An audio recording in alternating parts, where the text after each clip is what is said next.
नमस्कार, आदाब, सत श्री अकाल। मेरा नाम है मोहित सोनी और आप सभी का स्वागत है मेरे यूट्यूब चैनल इंस्पिरेशनल टॉक्स में।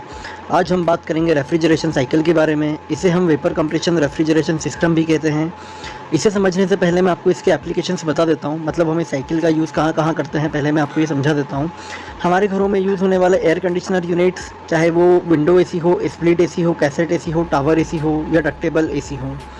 इसके अलावा रेफ्रिजरेटर की अगर बात करें तो चाहे वो सिंगल डोर रेफ्रिजरेटर हो या डबल डोर रेफ्रिजरेटर हो, इन सभी मशीन्स में हम लोग रेफ्रिजरेशन साइकिल का यूज़ करते हैं। मतलब ये सारी मशीन रेफ्रिजरेशन साइकिल के प्रिंसिपल पर ही वर्क करती हैं।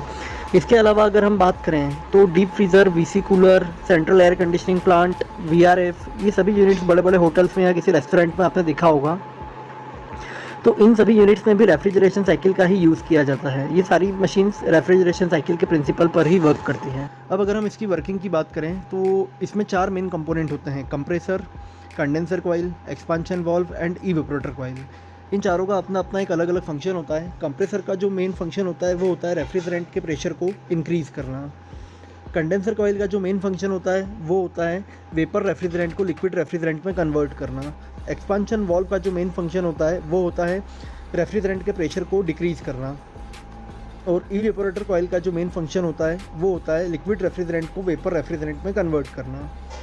अभी हम सबसे पहले बात करते हैं कंप्रेसर की। मैं आपको बताता हूँ कंप्रेसर ये काम कैसे करता है। जब इवेपोरेटर कॉइल से low pressure high temperature vapour refrigerant compressor के अंदर जाता है तो सक्शन वाल्व ओपन होता है।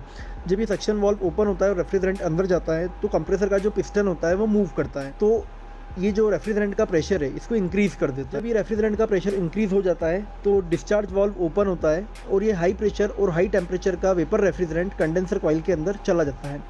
कंडेंसर कॉइल का मेन फंक्शन, जैसा कि मैंने आपको बताया, वेपर रेफ्रिजरेंट को लिक्विड रेफ्रिजरेंट में कन्वर्ट करने के लिए होता है। जो वेपर रेफ्रिजरेंट होता है उसका टेम्परेचर एटमॉस्फेरिक टेम्परेचर से ज़्यादा होता है। एटमॉस्फेरिक टेम्परेचर जिसे हम सराउंडिंग टेम्परेचर भी कहते हैं, मतलब हमारे आसपास का जो टेम्परेचर होता है उसे हम एटमॉस्फेरिक या सराउंडिंग टेम्परेचर कहते हैं। तो वेपर रेफ्रिजरेंट का जो टेम्परेचर होता है वो एटमॉस्फेरिक टेम्परेचर से ज़्यादा होता है। जब ये वेपर रेफ्रिजरेंट कंडेंसर कॉइल के अंदर मूव करता है तो जो हीट होती है वो हमेशा हाई टू लो की तरफ मूव करती है। तो जो वेपर रेफ्रिजरेंट होता है वो अपनी हीट को एक्सट्रैक्ट करता है और जो वेपर रेफ्रिजरेंट है वो लिक्विड रेफ्रिजरेंट में कन्वर्ट हो जाता है। फिर ये हाई प्रेशर और लो टेम्परेचर का लिक्विड रेफ्रिजरेंट ड्रायर से होता हुआ एक्सपांशन वाल्व में इंटर करता है। ड्रायर का जो मेन फंक्शन होता है वो होता है लिक्विड रेफ्रिजरेंट को फ़िल्टर करना और इसके अंदर जितना भी मॉइस्चर है उसको रिमूव करना। अब मैं आपको बताता हूँ ड्रायर ये काम कैसे करता है। ड्रायर के अंदर फ़िल्टर लगे होते हैं। ये जो फ़िल्टर होता है ये लिक्विड रेफ्रिजरेंट को छानने का काम करता है। तो जितने भी डस्ट पार्टिकल होते हैं वो सब छन जाते हैं और लिक्विड रेफ्रिजरेंट सिलिका जेल से होता हुआ, सिलिका जेल का जो मेन फंक्शन होता है वो होता है मॉइस्चर को रिमूव करना। सिलिका जेल से होता हुआ एक्सपांशन वाल्व में इंटर करता है।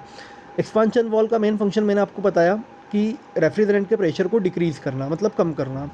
तो एक्सपांशन वाल्व डिवाइस के अंदर एक छोटा सा होल होता है। जब ये रेफ्रिजरेंट उस होल के अंदर से पास होता है तो उसका जो प्रेशर है वो काफ़ी कम हो जाता है और धीरे धीरे वो लिक्विड रेफ्रिजरेंट होल के अंदर से होता हुआ इवेपोरेटर कॉइल के अंदर इंटर करता है। अब ये इवेपोरेटर कॉइल के अंदर जो रेफ्रिजरेंट इंटर होता है वो लो प्रेशर और लो टेम्परेचर लिक्विड रेफ्रिजरेंट होता है। लिक्विड रेफ्रिजरेंट का जो टेम्परेचर होता है वो एटमॉस्फेरिक टेम्परेचर से कम होता है। इवेपोरेटर कॉइल क्या करता है, बाहर की जो गर्मी है उसको एब्जॉर्ब करता है। लिक्विड रेफ्रिजरेंट है वो वेपर रेफ्रिजरेंट में कन्वर्ट हो जाता है। इस प्रकार लो प्रेशर और हाई टेम्परेचर वेपर रेफ्रिजरेंट फिर से कंप्रेसर के अंदर इंटर करता है। ये साइकिल इसी तरह से कंटिन्यू चलती रहती है।